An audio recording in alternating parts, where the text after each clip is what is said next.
Ya pemirsa, untuk membahas terkait hasil laga timnas Indonesia melawan Arab Saudi di putaran keempat Piala Dunia dan chance Indonesia di laga selanjutnya menghadapi Irak, kita sudah terhubung dengan pengamat sepak bola Muhammad Kusaini atau biasa dipanggil Bungkus.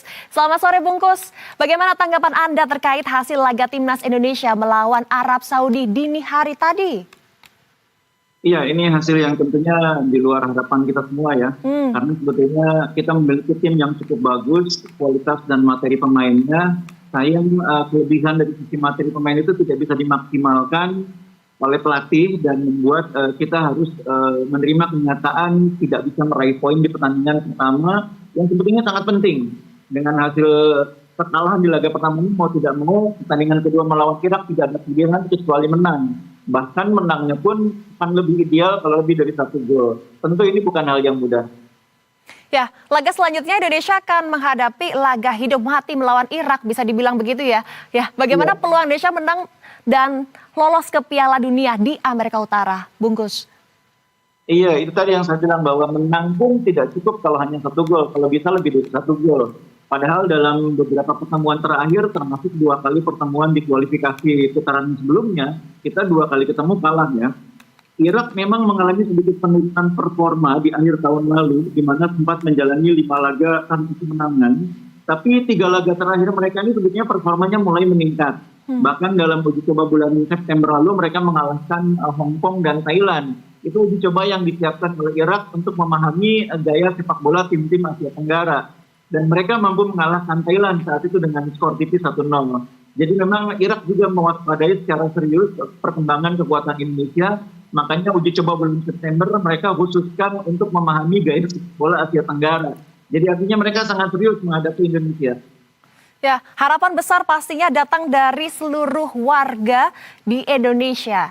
Namun skenario atau mungkin ada taktik khusus yang harus diterapkan timnas agar menang melawan Irak seperti apa nih Bungkus dari pandangan Anda? Iya, betul. Sebetulnya cara main Irak dan Arabnya akan kurang lebih sama ya. Makanya kemarin sebetulnya ketika menghadapi Arab Saudi, sebetulnya game plan yang disiapkan oleh Patrick Kluivert itu sebetulnya sudah cukup tepat.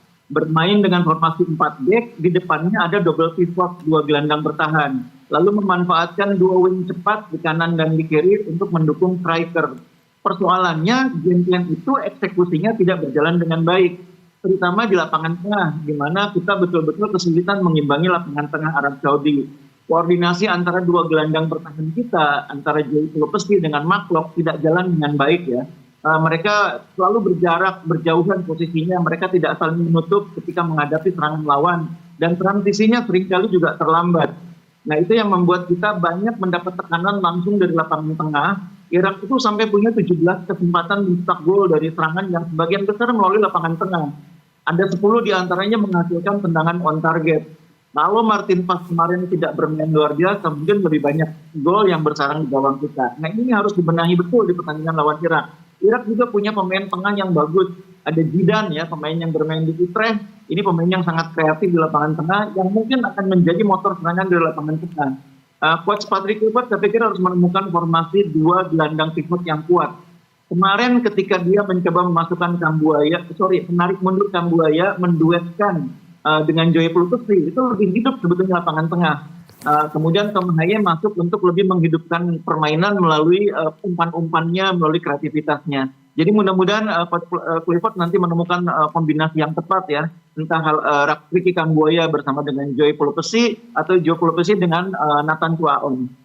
Artinya Bungkus ini kita sudah kuat ya di berbagai lini, baik dari strategi maupun dari pemainnya, tinggal pemantapannya aja dan eksekusinya begitu ya. Kalau Bungkus menilai dari pandangan Anda sendiri, ini kalau ngomongin pecinta sepak bola pasti tahulah ada mapping kekuatan gitu ya. Terutama mapping kekuatan Indonesia dibandingkan dengan negara-negara lainnya. Iya, jadi kalau di percaturan sepak bola Asia, sebetulnya memang kita ini termasuk yang peringkatnya masih paling rendah ya, dibanding lawan-lawan kita ya. Kita di level 119-an, sementara Arab dan Irak ini kan 58, 59 peringkatnya. Artinya memang 2 kali lipat di atas kita. Tapi seperti yang saya bilang tadi, Indonesia ini sekarang memiliki kelebihan, materi pemainnya semakin membaik. Dibanding 2 laga sebelumnya ketika Indonesia bertemu Arab Saudi, ketika Indonesia bertemu dengan Irak, perubahan susunan pemain yang dimiliki itu sangat signifikan.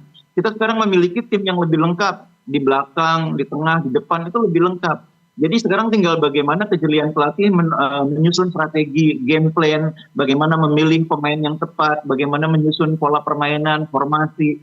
Semua sekarang tinggal berpulang pada pelatih karena amunisinya sudah cukup lumayan. Meskipun memang kemarin tidak ada Verdong, kemarin tidak ada Audero. Besok lawan Irak, Verdong kan bisa main. Mudah-mudahan ini bisa memperbaiki lini pertahanan lebih solid lagi.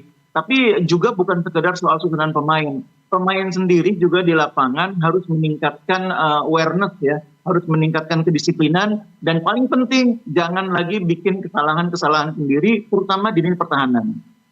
Jangan bikin kesalahan, ini yang menjadi salah satu note terpenting ya Bungkus.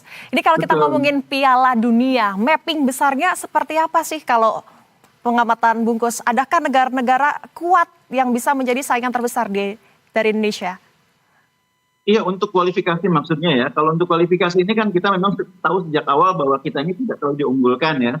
Tapi sebetulnya dengan materi permain yang cukup bagus, kita punya peluang sebetulnya untuk lolos, tidak hanya mungkin tidak sebagai juara grup, tapi minimal untuk jadi runner up grup itu kita cukup layak ya, materi pemain kita cukup kuat. Nah kalau kita misalnya hanya menjadi runner up di grup ini, tidak menjadi juara grup langsung, kita masih akan ketemu dengan runner up di grup sebelah. Itu lawan-lawan kita juga rata-rata dari negara Timur Tengah, ada Oman, ada Uni Emirat Arab, dan itu akan membuat kita bertemu dengan karakter lawan yang serupa dengan Arab Saudi kemarin. Nah kalau kita bisa memenangi pertandingan melawan sama tim runner up di grup sebelah, nanti kita akan lolos ke putaran kelima menghadapi lawan yang tidak kalah berat, bahkan mungkin lebih berat. Kemungkinan besar dari Amerika Latin, dan salah satu kandidatnya adalah Bolivia. Makanya sebetulnya untuk lolos ke Piala Dunia, jalan yang paling realistis bagi mereka sebetulnya lolos langsung. Karena lewat putaran kelima itu akan jauh lebih sulit. Ya, harapan besar bahwa Indonesia bisa memberikan prestasi terbaiknya dan pastinya mendapatkan posisi yang terbaik. Iya. Terima kasih sekali lagi Bungkus telah bergabung bersama kami di Berita Satu Sore, sudah memberikan pandangan. Selamat sore dan selamat kembali beraktivitas. Selamat sore. Ya pemirsa, Investor Daily Summit 2025 kembali digelar, sejumlah menteri menjadi